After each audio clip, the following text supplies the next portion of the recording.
अमित, गुरदासपुर से आपने दिखाया किस तरह से वहां पर ड्रोन अटैक के बाद क्या मंजर, किस तरह से एक बड़ा गड्ढा वहां पर हो गया है, गांवों को निशाना बनाया जा रहा है। लेकिन अब अलर्ट के तौर पर वहां पर किस तरह के प्रिकॉशंस लिए जा रहे हैं, किस तरह की तस्वीर आप वहां पर देख रहे हैं अमित?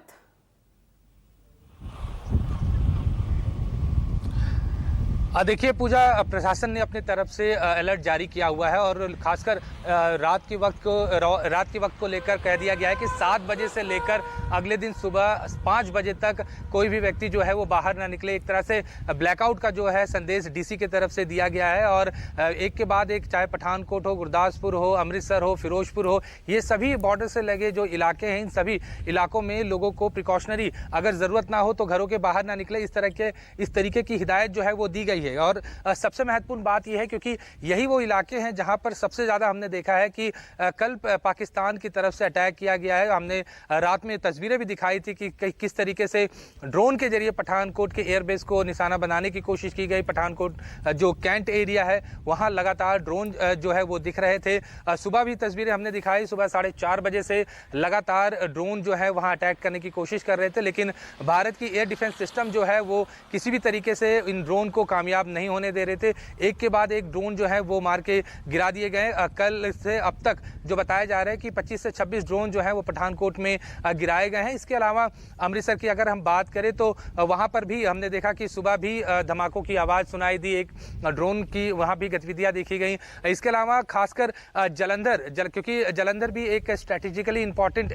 शहर है और कल भी हमने देखा था कि जलंधर को निशाना बनाने की कोशिश की गई है, तो वहां पे भी डीसी की तरफ से आदेश जारी किया गया है कि कोई भी व्यक्ति बेवजह घरों के बाहर ना निकले, जरूरत हो तो ही निकले। इसके अलावा सभी जितने भी इमरजेंसी सर्विसेज हैं उसको पूरा अलर्ट मोड में रखा हुआ है और सभी पैरामेडिकल जो यूनिट है, पैरामेडिकल के जो स्टाफ है, उनको किसी भी तरीके की छुट्टी लेने से साफ तौर पर मना कर दिया गया है। चाहे राज्य सरकार हो, चाहे केंद्र सरकार हो, सभी एक दूसरे से कोऑर्डिनेट कर रहे हैं। हर जो चीज स्टेट को चाहिए वो केंद्र मुहैया करा रहा है और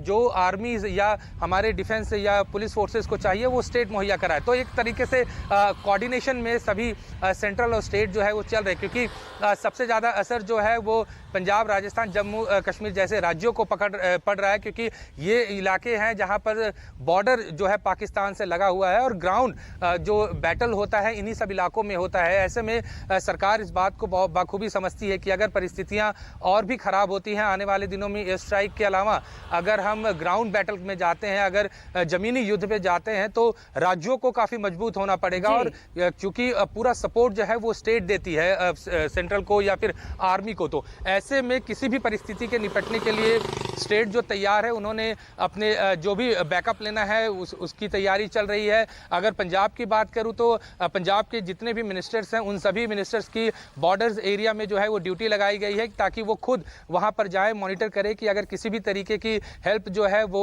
फोर्सेस को जरूरत पड़ती है तो राज्य सरकार उसको तुरंत मुहैया कराए। इसके अलावा 23 जो जिले हैं पंजाब के, सभी जिलों में सीनियर IAS अधिकारी जो हैं वो लगाए गए हैं, जो कि डीसी से कोऑर्डिनेट करेंगे और स्टेट से कोऑर्डिनेट करेंगे कि अगर कभी भी इमरजेंसी सिचुएशन में किसी भी तरीके की कोई जरूरत होती है तो कोई बाधा ना आ पाए, स्विफ्ट तरीके से, बहुत आसान तरीके से सभी चीजों को डिलीवर किया जाए, कोऑर्डिनेशन बनाया जाए। तो ये सारी तैयारियां जो हैं वो सरकारों ने अपने तरफ से करके रखी हुई, क्योंकि ये जो राज्य है ये सबसे ज्यादा इस पूरे युद्ध से जो है वो प्रभावित होंगे। तो ऐसे में सेंट्रल जो है लगातार हम देख रहे हैं तौर पर भारत तैयार है और तभी जो पाकिस्तान की बात की जाए, जो ड्रोन हमले किए जा रहे हैं उसकी जवाबी कार्रवाई माकूल तरफ से दी जा रही है। आप हमारे साथ बने रहिए, आगे भी हम हर बड़ी खबर लगातार न्यूज़ 24 पर दिखाते रहेंगे। यहां रुकते एक छोटे से ब्रेक के लिए, ब्रेक से पहले देख लेंगे देश दुनिया की तमाम अहम खबरें।